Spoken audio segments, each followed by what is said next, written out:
Da, se vede ok. Am uitat să fac încheierea. Am făcut încheierea, dar n-am filmat. Astăzi vorbim despre GoPro Hero 11.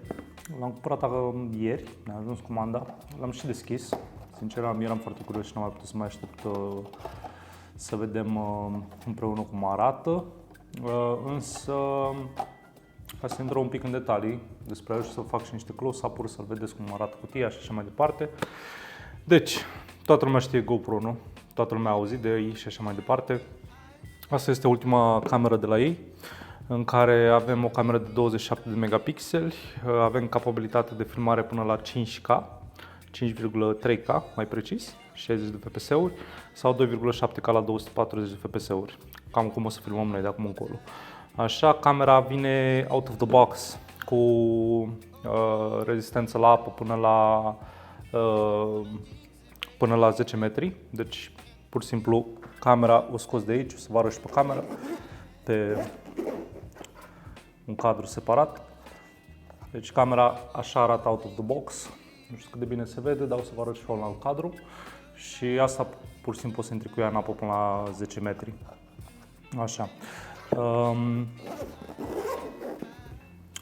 Are voice control, are optic slow motion, are data overlays, time warp, 1080p live streaming direct, deci poți să faci live streaming, îți instalezi pe telefon aplicația și pur și simplu faci direct live streaming cu el. Poți să faci fotografii cu el, deci ai Super Photo HDR and RAW Photos, deci ai 3 opțiuni. Deci ai Super Photo, este foarte procesată, HDR-ul care este un pic procesată și RAW Photos, pur și simplu iei poza de aici, intri în Photoshop și editezi cum vrei tu să arate. Așa, ca tech avem GP2 procesor, care cred că mi se pare că sunt pe ultimele 3 variante același. Așa, și cam atât. Să intrăm în cutie, să vedem ce găsim. Așa, și în momentul în care deschizi cutia, o să ai toate actele astea care bănuiesc că nimeni nu interesează. Avem și niște stickere drăguțe de la GoPro. Nu prea de detalii cum funcționează camera și așa mai departe. Have product questions, ai doar aici niște schițe foarte mici care sunt foarte ușor de folosit. Așa, și cam asta e cu actele. Încă o chestie de specificat. Cei de la GoPro au o aplicație care se numește GoPro Quick și dacă faci subscribe la aplicația respectivă o să ai cloud unlimited și au și tot felul de jumbuș lucruri de astea în care poți să se editezi automat. Am încercat un pic, nu am dat subscribe, că poți să faci și dacă n-ai subscribe. Mi se pare că e interesant, dacă nu vrei să mai pierzi timpul să faci un editing foarte costisitor din punct de vedere timp, poți să te ocupi de astea. Nu este el cel mai bun, dar își face treaba. Așa, asta e cutia în care a venit el. Este foarte șifonată, că a venit sigilat în 10.000 de părți. Așa. Și mai avem și cardul care a venit cadou. Ne-a dat un Samsung de 128 de GB. Perfect. Acum și asta vine cu el. Deci asta este cutia lui, husa lui, dacă vrei să spui așa. Și să vedem cu ce vine înăuntru. Deci, avem o dată suporturile.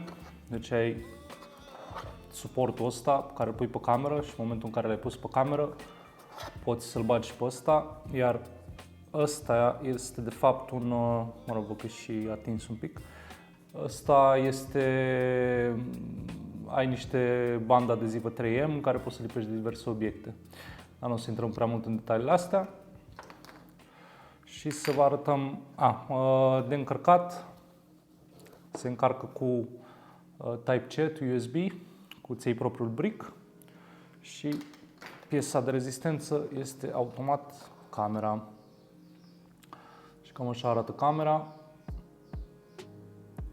Să intrăm și un pic în el și să vedem ce avem aici. Deci, poți să-l pornești de aici sau dacă ai din setări, apeși aici și începe direct să filmeze. Eu o să-l pornesc de aici. Sunetul clasic.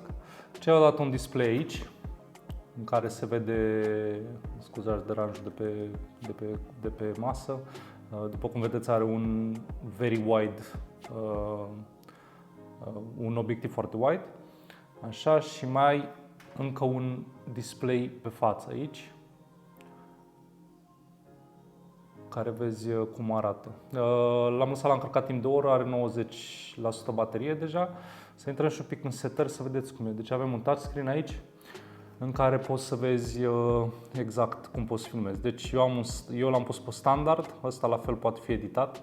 Deci tu intri aici și îți setezi ce lens vrei să folosească, Super View, Wide, Linear sau Linear plus Horizon Lock. Nu o să intrăm prea mult în detalii, dar e foarte customizabil. Poți să intri să vezi tot ce vrei pe aici. Ai un hint site, duration, schedule capture și așa mai departe. Deci poți să pui și timer, poți să iei pe mai multe. Avem toate detaliile astea, este destul de profi, după părerea mea. Ai și niște shortcuts, iar dacă te încurci vreodată și strici configurările, poți să dai un reset și aia e.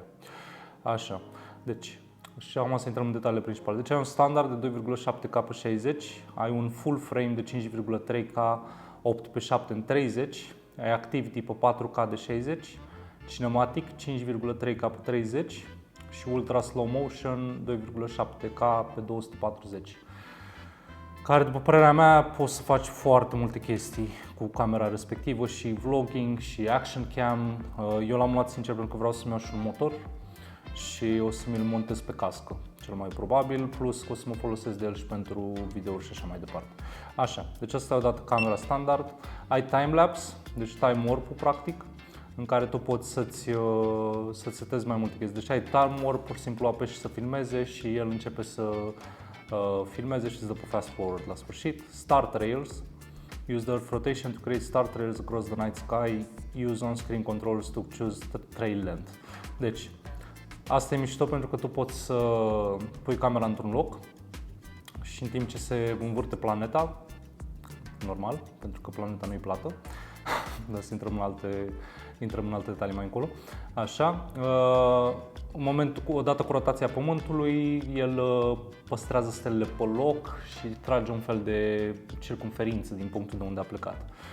Așa, ai odată asta, mai light painting, poți să desenezi cu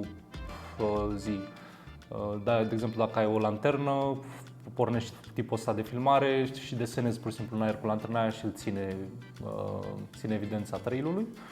Light painting, vehicle lights e de sine înțeles, adică practic tu filmezi un cadru unde trec mașinile, time-lapse și night-lapse.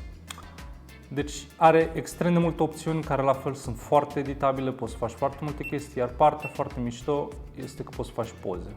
Și la poze la fel.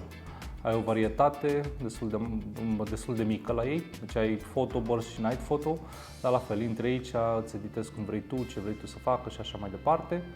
Și o să vă adaug și câteva poze să vedeți cum arată el de fel. Deci cum face fotografiile și cum filmează. O să fac o filmare, aș putea să fac chiar acum și să auzi și microfonul. Deci revin cu cadrul de pe GoPro direct. Deci cam așa arată camera. Momentan filmăm pe 2,760 de fps-uri.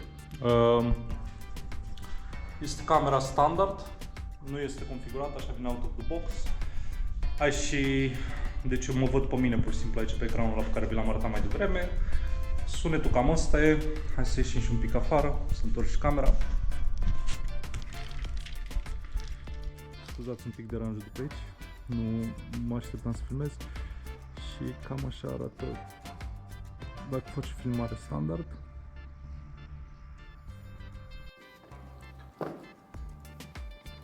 Da, și cam asta a fost, asta este camera. Practic sper să vă placă. Video de mai devreme în care l-am filmat direct cu camera, deci n-am folosit microfonul ăsta. Ăsta e folosit specific doar pentru telefon, cu ce filmez acum. Și da, mai are niște accesorii, dacă vreți să le vedeți, îmi lăsați frumos un coment și un subscribe să ne ajute și nouă canalul. Și ne vedem data viitoare cu content, cu filmare mai calitativă, nu? Păi da. Hai, ceau!